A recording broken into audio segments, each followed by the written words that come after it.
Hey guys, it's Tennis with Tyler. So today I'm going to do 2 shots and I'm going to show you the number one thing that you can do regardless of what level you are that will improve your stroke and make you more consistent. Once again, if you're a 2.0, 2.5, beginning player, advanced player, if you can do this or if you can think about this more, you will be able to hit better shots and be more consistent. So I'm going to hit 2 shots right now. Let me know what is the difference. I want you to try to think what is the difference between both my forehands, okay? So let's get started. So number 1, ready? Let's do 2 more like that. This is forehand number 1. All right, here we are. Let's do forehand number 2, all right? Let's go. Oh, shoot. Other than that I hit the ceiling, right? All right, let's do a couple backhands right now, all right? So backhand number 1, let's go. Here we are, ready?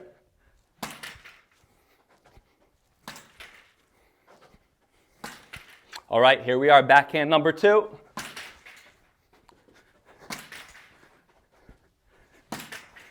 Okay, did you guys see, other than I hit the ceiling, did you guys see any difference between forehand number 1 and forehand number 2 and backhand number 1 and backhand number 2? Pause this video, maybe rewind, and let me know in the comments below what the difference is, again, other than that I hit the ceiling. So what is it?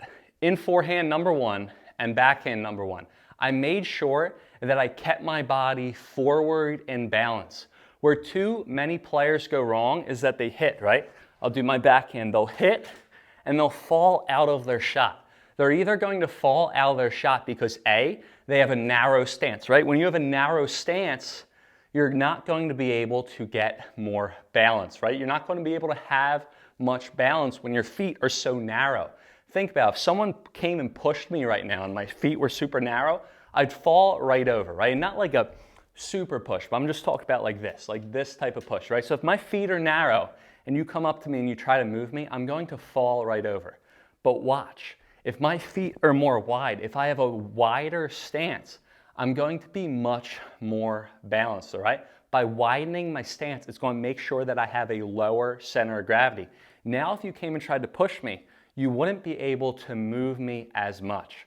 So the number one thing, we're trying to work on what? Keeping your body more balanced and not falling out of your shot. The first thing is, what I want you to do is make sure that you have a wider stance, okay? If you go and you hit your backhand or forehand and you have a narrow stance, you are going to fall out of your shot. But if you have more of a wider stance and you go and hit, you're going to be able to have much more balance while you hit, okay? A second hack, like say if tip number 1 is have a wider stance, tip number 1A, a sub tip of the tip, is to what? Make sure you get into your legs. By dropping your center of gravity and getting into your legs, it's going to ensure that you have more balance.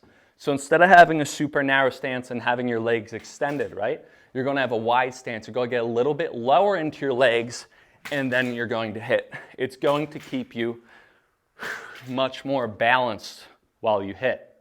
Another way to think of it, right? Think, I'm 6 feet tall, right? When I'm on court, or I try to do this while I'm on court, right? Is I'm going to be 5 feet. I'm going to get lower, a foot lower than your actual height. That'll ensure that you get in your legs. And listen, not everyone's going to do that for 2 hours during their match, right? Or 5 hours if they're playing in the Australian Open 5-setters, right? But if you can think about that while you're feeling inconsistent, you're going to be able to do much better and hit more quality balls by keeping your body balanced, right? The second thing is why people tend to go wrong, why they tend to fall out of their shots is because that they try to recover, right? They hit, and while they hit, they're thinking about getting back to the middle of the court to get to the next ball. Same thing for the backhand. So I'm going to hit, and I'm going to be thinking about getting to the next ball. You guys always need to make sure you finish your shot before you go back. I know when you guys play tennis, you feel like you don't have a lot of time, right? Boom, boom, boom, super fast. You feel like you have to get back. But guys, you have way more time than you think.